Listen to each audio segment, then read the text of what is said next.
क्या power of attorney से property बेची जा सकती है? पावर ऑफ अटॉर्नी को कितना स्टैंप लगता है? क्या उसका रजिस्ट्रेशन कंपलसरी है?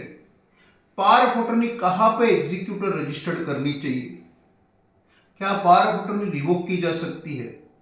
या कोई एक्सपायर हो गया तो पावर ऑफ अटॉर्नी जो ऑटोमेटिकली रिवोक होती है? तो ये पावर ऑफ अटॉर्नी जो डॉक्यूमेंट है उसके रिलेटेड बहुत सारी क्वेरीज होती है। उसको किस तरह किया जाए? अगर बाद में रिवोक हो गई तो, या जिसने पावर ऑफ अटॉर्नी दी वो आदमी एक्सपायर हो गया तो क्या होगा? So we will go into the details of the document called power of attorney की क्या सिचुएशन में दिया जाता है, उसके रिलेटेड क्या क्या लॉज है, किस तरह से हम पावर ऑफ अटॉर्नी को इफेक्टिव कर सकते हैं। So we will go into the each aspect related to power of attorney. So first we need to understand what is power of attorney.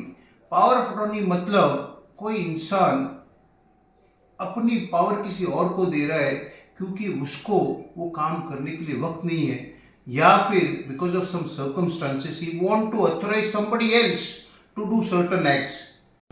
ये बड़ी अच्छी बात कही आप। These acts can be anything related to movable, immovable property, bank के related हो सकते हैं, शेयर के related, court matters. So anything which is legal purpose can be covered under power of attorney. Therefore in a simple word, जब किसी को खुद को वक्त नहीं है, कोई भी रीजन की वजह से खुद कोई काम नहीं कर सकता है और उसको किसी और को इस रिलेटेड अथॉराइज करना है, तो that person gives power of attorney to the person whom he wants to give the power। इसलिए जो पावर ऑफ अटॉर्नी दे रहा है उसको एग्जीक्यूटेंट कहा जाता है, और जिसको ये पावर्स मिल रही है उनको पावर ऑफ अटॉर्नी होल्डर कहा जाता है। There are different types of power of attorney, जैसे कि revocable, irrevocable, general power of attorney, special power of attorney. तो आप क्या पर्पस के लिए पावर दे रहे हैं उसके बेसिस पे जो पावर ऑफ अटॉर्नी का टाइटल है वो डिसाइड किया जाता है। If it is for a very special purpose, for a single purpose, then it can be mentioned that it is a special power of attorney for one purpose. But if it is for the general purposes, many acts are covered, so it is a general power of attorney। Therefore it is very subjective कि आपके उसमें क्या power cover है, उसके related power of attorney का title दिया जाता है। अगर पावर ऑफ अटॉर्नी को रजिस्ट्रेशन करना है तो there are 2-3 important aspects one needs to see कि जहां पे प्रिंसिपल रिसाइड करता है as per section 33 of registration act, वहां पे पावर ऑफ अटॉर्नी रजिस्टर्ड की जा सकती है। मतलब अगर प्रिंसिपल समझ लीजिए पूना में रहता है तो प्रॉपर्टी कहीं भी हो, पर पावर ऑफ अटॉर्नी जो है वो पूना में रजिस्टर्ड की जा सकती है। On the other hand, if the property जो है वो पूना में है और प्रिंसिपल कहीं और भी रहता है, तो as per section 29 that power of attorney can be registered in Pune. पर अगर कोई जो एग्जीक्यूटेंट है, जो पावर दे रहा है, वो इंडिया में ही नहीं है, तो पावर ऑफ अटॉर्नी कैसे की जाती है? तो जो इंडिया में नहीं रहता है उसने वो जो देश में रह रहा है उसके इंडियन एम्बेसी में या फिर नोटरी पब्लिक से पावर ऑफ अटॉर्नी ऑथेंटिकेट करनी है, और वो पावर ऑफ अटॉर्नी जो है वो उसने इंडिया में भेजनी है जिसको वो पावर दे रहा है, उस पावर ऑफ अटॉर्नी होल्डर के पास। And as soon as the power of attorney is received by that power of attorney holder, within 3 months he has to pay the appropriate stamp duty and accept that power of attorney। तो ये जो power of attorney की जाती है that is legally acceptable।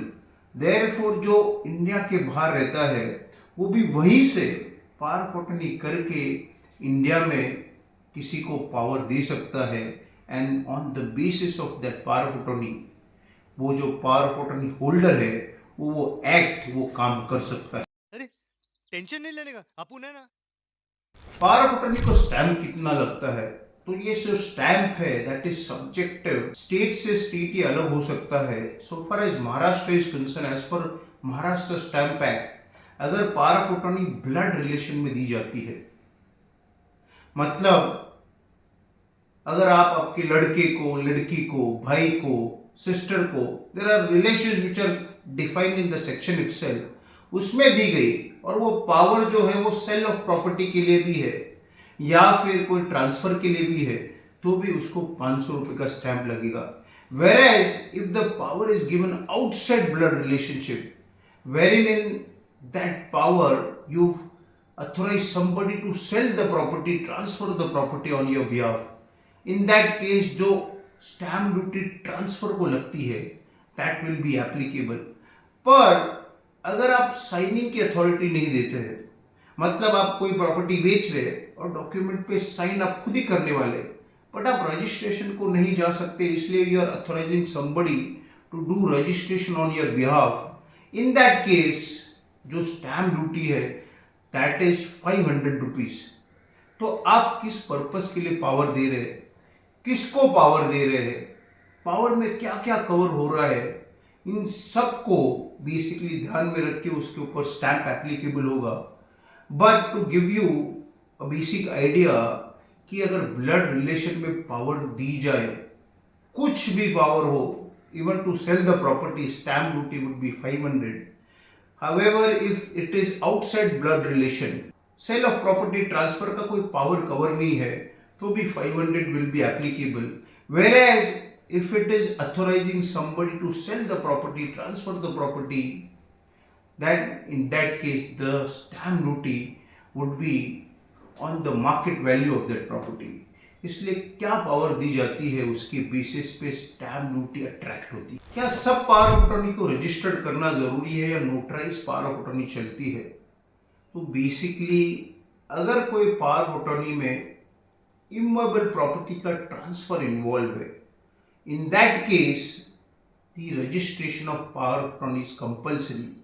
Whereas अगर और कोई power है जिसमें कोई प्रॉपर्टी ट्रांसफर नहीं हो रही है, तो उसमें notarise power of attorney can work.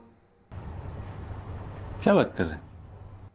मतलब अगर आपको किसी को पावर देना है कोर्ट के केस चलाने के लिए, बैंक अकाउंट चलाने के लिए, या फिर कोई ऐसे पर्पज हो जिसको इमूवेबल प्रॉपर्टी के रिलेटेड ट्रांसफर नहीं हो रहा है, तो उसमें notarise power of attorney is legally valid. Whereas if the power of attorney is about immovable property wherein there is a transfer involved, मतलब अगर लीव एंड लाइसेंस एग्रीमेंट कर रहे हैं जिसमें आप किसी को प्रॉपर्टी आप लीव एंड लाइसेंस पे दे रहे हैं, तो वहां पे आप प्रॉपर्टी ट्रांसफर नहीं कर रहे, आप उनको सिर्फ राइट टू यूज दे रहे हैं. So in that case the registration of power of attorney is not required. But अगर आप प्रॉपर्टी के सेल का राइट दे रहे हैं, रिलीज का, गिफ्ट का राइट दे रहे हैं जिसमें किसी और को प्रॉपर्टी ट्रांसफर हो रही, in that case the registration is compulsory. But on the field कहीं कहीं पे ये confusion create होता है कि कोई भी इमूवेबल प्रॉपर्टी हो, उसमें लीव इन लाइसेंस भी हो, तो भी रजिस्ट्रेशन इज कंपल्सरी. तो कई बार जो लोकल अथॉरिटीज है वो उसको किस तरह से लेती है उसके ऊपर भी डिपेंड होता है.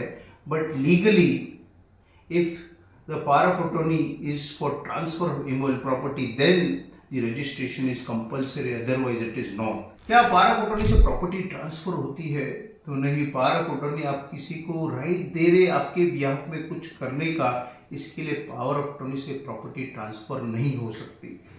पर अगर पावर ऑफ अटॉर्नी में आपने किसी को पैसे दिए हैं और उस पैसे के बेसिस पे पावर लिया है, तो then that power of attorney can be termed as irrevocable power of attorney. और वो जो बंदा है, एग्जीक्यूटेंट है, उसके डेथ के बाद भी that power of attorney will be binding and applicable. Whereas if there is no money transaction, then in that case power of attorney जो एग्जीक्यूटेंट है एक्सपायर हो गया, तो उसके साथ वो कैंसिल हो जाती है. और पावर ऑफ अटॉर्नी में आपको रिवोकेबल बनानी, इरिवोकेबल बनानी, अगर रिवोक करना है तो उसका क्या सिस्टम होगा, you can mention that to have the clarity. और पावर ऑफ अटॉर्नी बनाते वक्त we have to draft it carefully कि उसमें क्या राइट्स देने हैं, क्या रिवोकेशन हो सकता है, नहीं हो सकता है, कोई पैसे का ट्रांजैक्शन है, कितना स्टैम्प एप्लीकेबल होगा, कितना रजिस्ट्रेशन फी होगा, क्या इसका आगे असर होगा, कोई इसको मिसयूज कर सकता है क्या. So if we considered all these points, then we can certainly make effective power of attorney.